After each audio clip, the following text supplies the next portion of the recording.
ऊंट में पेट्रोल डलवाने रास्ते में रुका तो वॉशरूम देखकर अपनी टंकी खाली करने चल दिया, लेकिन साला वहां जाकर नहाने लगा। बहुत मजा आ रहा है यहाँ पे। तभी गब्बर मौका देखकर चुम्मे की दुकान खोलकर प्यार की पुंगी बजाने लगा,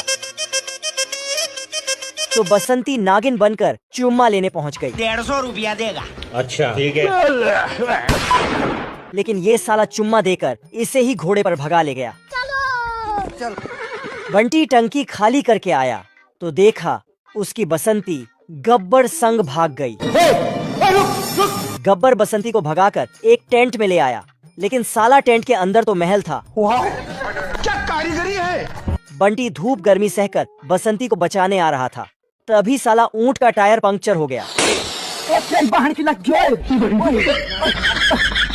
यहाँ पहुँचाकर देखा दोनों की पिक्चर चल रही है। तेरी बहन ब्याह का मका नहीं।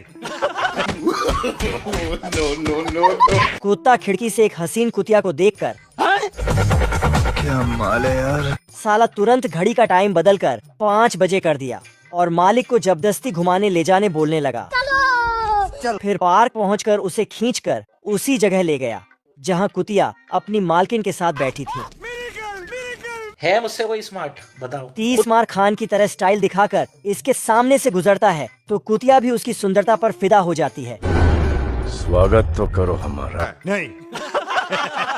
कैसे कैसे लोग रहते हैं यार यहाँ। कुत्ता अपनी प्रेम कहानी आगे बढ़ाने के लिए मालिक और कुतिया की मालकिन का चक्कर चलवाने के नाकाम कोशिशें करने लगता है। अरे बाप रे, क्या कर रहे हो तुम? फिर दोनों को रस्सी से जकड़कर पानी में गिरा देता है।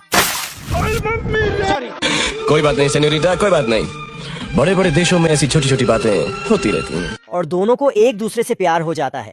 फिर मालिक और मालकिन की शादी होते ही कुत्ता भी कुतिया का हाथ मांगकर उससे ब्याह रचा लेता है।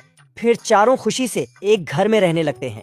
ये प्लेन आर्मी में काम करता है, पर आज इसके घर एक नया मेहमान आने वाला है, तो ये खुशखबरी देने के लिए भागकर अपने कैंप में जाता है। लेकिन कैंप वाले तो इसे रिजेक्ट करके बाहर निकाल देते हैं। पर तभी ये देखता है कि मेहमान तो इसके घर डिलीवर हो चुका है, तो ये खुशी से अपने घर जाता है और बच्चे को देखने के लिए जैसे ही कपड़ा उठाता है कि तभी इसका बेटा उड़ान भर लेता है और इनके घर में उड़ने लगता है। तो ये जैसे तैसे बच्चे को शांत करते हैं, लेकिन अब ये खाना भी उड़ते हुए खाता है और इसकी माँ डायपर भी हवा में ही चेंज करती है। तभी इसके पिता देखते हैं कि आज सेना में रेस होने वाली है, तो ये आर्मी को औकात दिखाने के लिए खुद ही दौड़ में भाग लेने चला जाता है। पर अब ये बहुत बूढ़ा हो चुका था, तो इसकी पत्नी इसे रेस करने से मना करती है, पर ये कहाँ मानने वाला था। तभी छोटा जेट अपने पिता के केबिन में बैठ जाता है, लेकिन ये प्लेन जैसे ही उड़ान भरता है कि इतने में इसके विंग निकलकर भाग जाते हैं, जिससे जहाज नीचे गिरने लगता है। अपने पिता को नीचे गिरता देख इसका बेटा दरवाजा खोलने की कोशिश करता है, पर दरवाजा नहीं खुल रहा था और इसके पिता भी जमीन से टकराने वाले थे। तभी ये अपने पिता को बचा लेता है, पर आर्मी वालों को मजा चखाने के लिए रेस जीतना भी जरूरी था। तो ये दोनों बाप बेटा बाकी जेट